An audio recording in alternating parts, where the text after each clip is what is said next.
When defending ourselves against criminal violence, we have to remember that we're after protecting life and not property. Hi everyone, this is John with today's active self-protection lesson that consists of 3 different incidents. One of these is out of Broward County, Florida. The other 2, I believe, are out of Brazil. We're going to learn important lessons here about making sure that our first priority is to protect our life and the lives of others.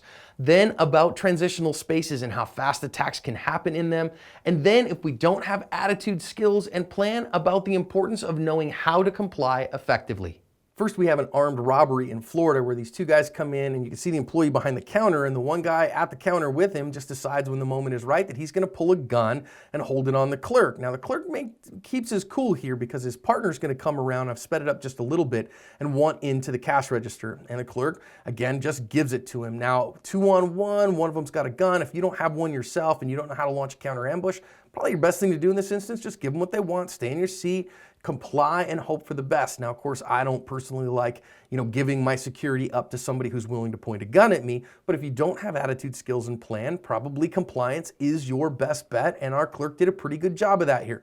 Now, when they push him back into the back, that's a time when I'm like, look, man, I'm going to launch a counter ambush if I can.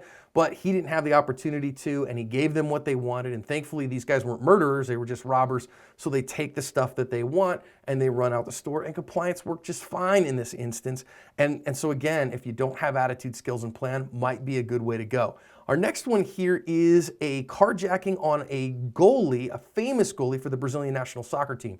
You can see this car come in and kind of box him in just a little bit, not very effectively here, but if he was paying attention, he did have a pre-attack indicator. This car came around in front of him and then tried to block him in a little bit. And if he'd have used his gas pedal expeditiously, he might have been able to get out of there. But by the time they get out, you can see him kind of think about going forward and then think better of it.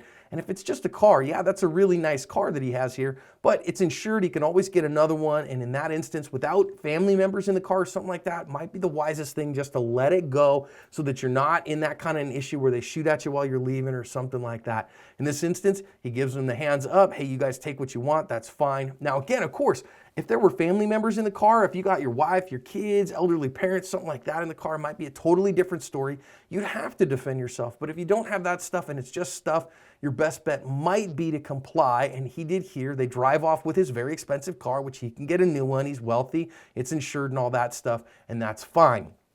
Finally, we see a regular person here, and she is getting in the white car getting out. See the guy back behind is part of the bad guys, and this guy that's just come on screen is too. And you can see him kind of looking at her here. And as she's getting out of the car, she didn't pay attention to him, but he did to her. Pre-attack indicators here are showing up, which is why awareness is important. If she'd have seen him kind of paying attention to her, she might have been able to get out of the danger zone a little faster. You see him kind of feign there. He's, oh, look, I got to get something out.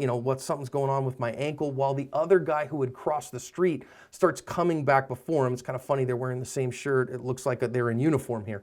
And she's not paying any attention to him. If she'd seen that and paid attention, she might have been able to get across the street, get away from them before the attack happens. But she wasn't paying attention, and therefore when they both come up, it's the guy who came from farther that actually has the gun, and now they're going to accost her. And because she wasn't paying attention, they're able to get her stuff and her car keys and all that stuff. And she's like, hey, I don't have anything else. Just take the car and do what you want while everybody else drives by.